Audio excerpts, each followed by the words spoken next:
Hey, it's Richard Geller and Charlie Dobbins here. We Hey, have Richard. a email. How you doing, Charlie? Good. How are you? Great. We got Good. this email and we sanitized a little bit. It's just from a student of ours. This is one of our coaching students. I found a 29 unit off market deal, which I'd love to wholesale or bird dog. What should I do? How do I know the best way to decide how to go? And so this is like the question. If you're involved in this, you don't want to do any cash. You don't have your own credit you want to use. You don't want to have to be on a contract necessarily, but you certainly don't have a down payment that you want to worry about, and you don't want to have to worry about a buying and owning something. So you just want to make some quick money. So how do you know what how to do that? So that's what we're going to talk about in this video right now. So my first question, Charlie, is this guy says off market. Can you tell us what off market is? Okay, off-market typically means that there's no broker involved. Now, that's not always the case because sometimes you can find some great off-market listings with brokers. Now, even with if they're with brokers, it's property that is not being marketed to the masses. Hmm. It's kind of kept under the table. It's kind of kept, amongst friends, so to speak. I like to use the example here in the Boston area where I live.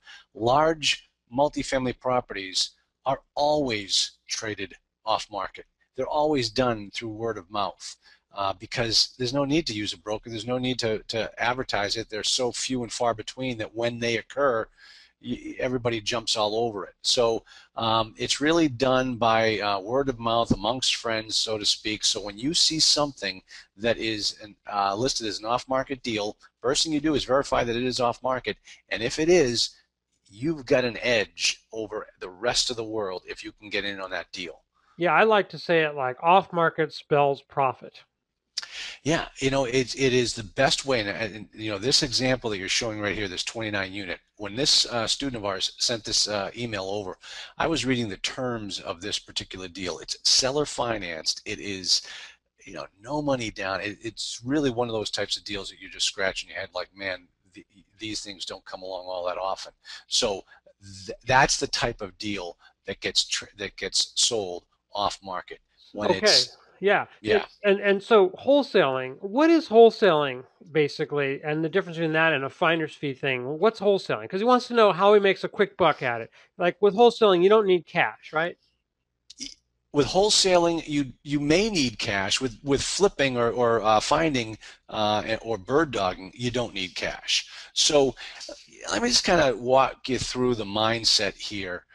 When I got this email across my desk, first thing I do is I read it and I think to myself, man, I could do that. Well, you know what? It might not be the right property for me. It's too far away. It's too small. It's not doesn't fit my parameters. But man, this is a great opportunity. How do I make a buck on this knowledge that has just been given to me? And if you're, what you decide to do is, if you need quick money, if you need to get something fast, uh, just bird dogging the deal is the best way to go. And what you do in that case is, and this is what we show our students, and this is what this student is doing, is you have a buyer's list of investors who would be perfect for this type of deal. And as soon as that deal comes across your desk, you look at it and say, hey, you know, John Smith, my investor down there in Tampa, Florida, said he wants a deal just like this. I'm going to get him to sign my NCND, my non-circumvent, non-disclosure agreement, and my fee agreement, get him to sign that, and then I'm going to send him this information. And once you do, you've locked it up. You send John that information, and if John buys that property, you're going to get that finder's fee. And that's all you did was just communicate with John. You just sent him an email because you had the knowledge that there's a John Smith down in Tampa, Florida, who likes these types of deals. So that's the quickest, easiest way to make a buck with this type of information. Now, if you want to make more money, you get into wholesaling. And wholesaling requires a little bit more expertise, a little bit more knowledge, but we teach our students exactly how to do that as well. And what you do in that case, in this particular deal, is you start negotiating with the seller. You get this deal into contract. You have now have an asset in the form of a contract that you can now go to the world and sell. And when you do that, you've added more value to the deal, so you're able to get paid more. So that's how wholesaling works. It's when these types of deals come across your desk, and I'm telling you folks, they come across our desks all the time. There are so many different ways that you can make money if you just know what to do and you set yourself up for success.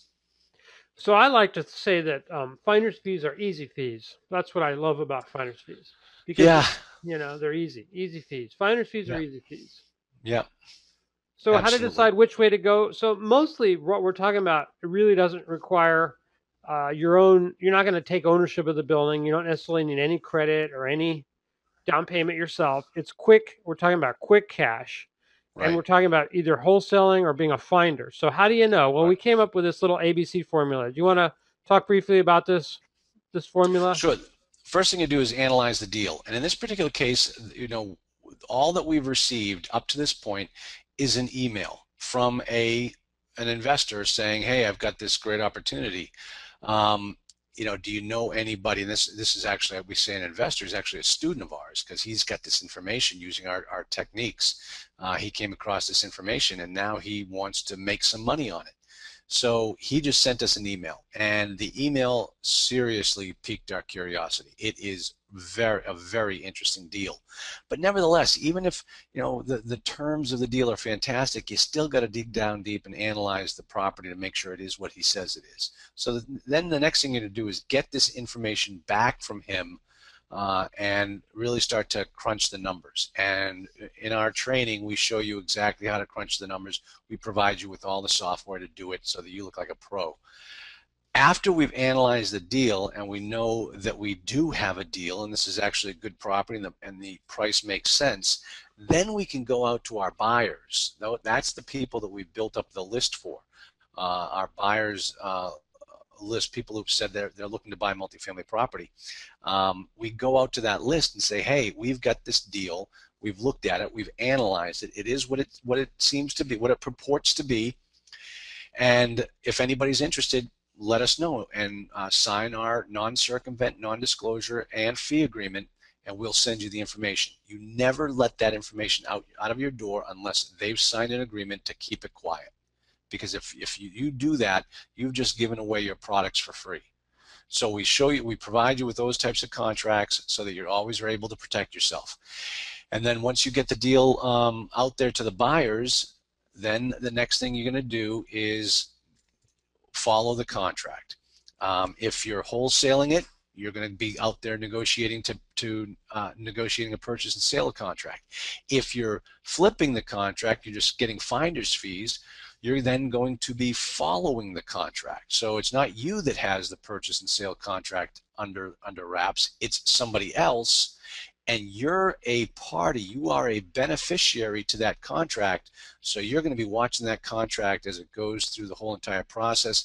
And at the closing table, that's when you get your check. So it's there are different ways to do it. The ABCs of finding and flipping. But it's an easy way for people to get involved in multifamily without having to have credit, without having to have cash, without having to have a whole lot of expertise in the process. This is a great way to make money and get started in this business. Great, excellent. And if you want to find out more, you can go to lifetimeapartmentinvestors.net, and we'll put that up there. And or if you see this on our website, you can just click on the button to get more information on how to find out more. Great. And as we go through the process, as you see more and more of our discussions, we'll keep you informed and let you know how this deal transpired.